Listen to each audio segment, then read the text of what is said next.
Brum brum brum, nandito na naman si Machong Brum Brum. Ha ha ha! Hey mama! Ha ha ha! Mga kabrum brum, may nakita na naman tayong natutulog sa tabi ng kalsada mga kabrum brum. Bigyan na naman natin ng pagkain, let's go! Punta tayo sa Jollibee mga kabrum brum para bumili ng pagkain para ibigay doon sa natutulog sa tabi ng kalsada. Tulong na naman tayo ngayong gabi mga kabrum brum doon sa natutulog sa tabi ng kalsada. Bigay na naman tayo ng pagkain at saka pera mga kabrum brum. At least man lang sa ganitong paraan nakatulong tayo mga kabrum-brum. Let's go mga kabrum-brum, bibili natin ng pagkain, let's go!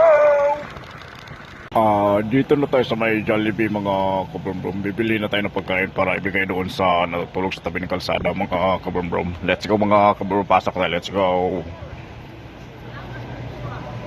Dito tayo mga kabrum-brum, bili tayo ng pagkain, let's go! Ito na mga kabrum-brum, nakabili na tayo ng pagkain sa Jollibee at may 1,000 pesos na pera. Ibigay na natin ito kay tatay na natutulog sa tabi ng kalsada. Let's go! Let's go mga kabrum-brum, yatin na natin itong pagkain doon sa natutulog sa tabi ng kalsada.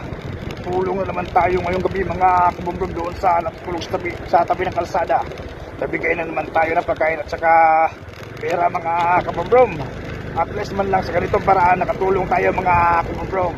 Let's go mga kabrum-brum, yatin na natin itong pagkain, let's go!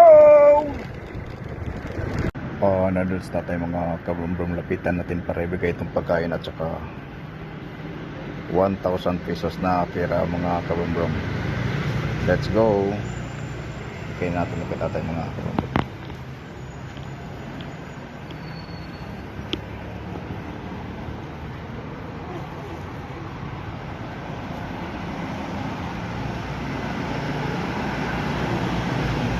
Let's go mga kabrum-brum, bigyan natin pagkain ka tatay. Let's go!